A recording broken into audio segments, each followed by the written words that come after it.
Bricks Day 9 at vlog number 4. So ito yung hindi pa yung final pero this makikita natin yung medyo improvement ng house renovation from day 1.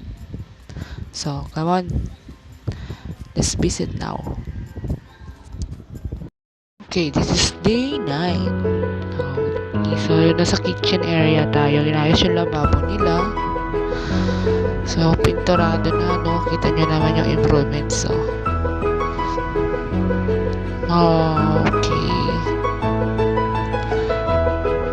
Medyo labit siya sa pinakasala. So, kitchen and sala siya. Then, okay na rin yung pinakahaligi niya. Di ba? Kita nyo naman, no?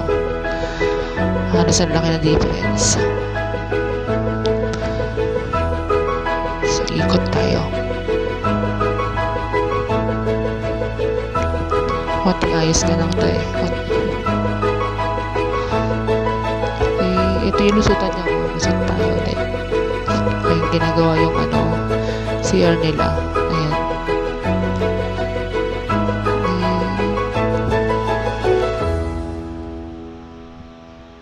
Okay, lusot tayo.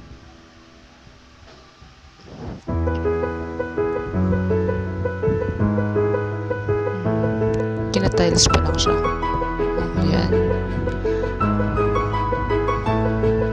Then, takbang tayo. Tayo mga daan. Okay.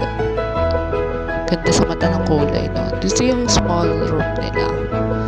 Yung medyo lang maliit na kwarto. So, ganda na lang ayos ng may siya. Medyo yung kulay niya is malamig sa mata.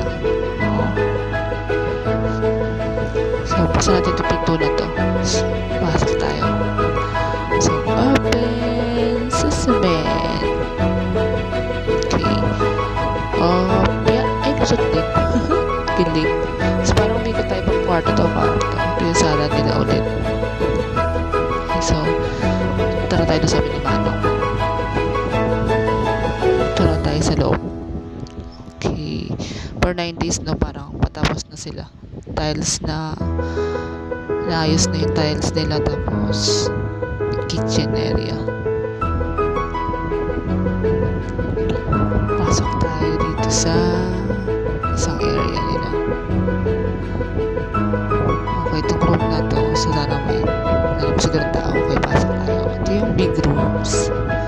Ito na yung malaking rooms niya. Okay, mga nasa kwarto.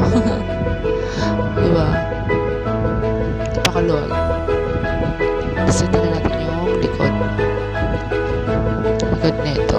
Yan, parang malinis na siya, diba? So, yung nagpa-flashback na nagpa-flash yung namin contact numbers. No? Thanks for watching. So, napanood nyo ang day 9. So, hindi pa naman siya yun tapos. So, pag hit nyo lang yung notification bell para makita nyo yung finishing ng house renovation na may kawayan side. Don't forget to subscribe and like. Thank you very much. Bye. What you're given, that's how we live it. Don't be mad at the system, it's simply how we've existed.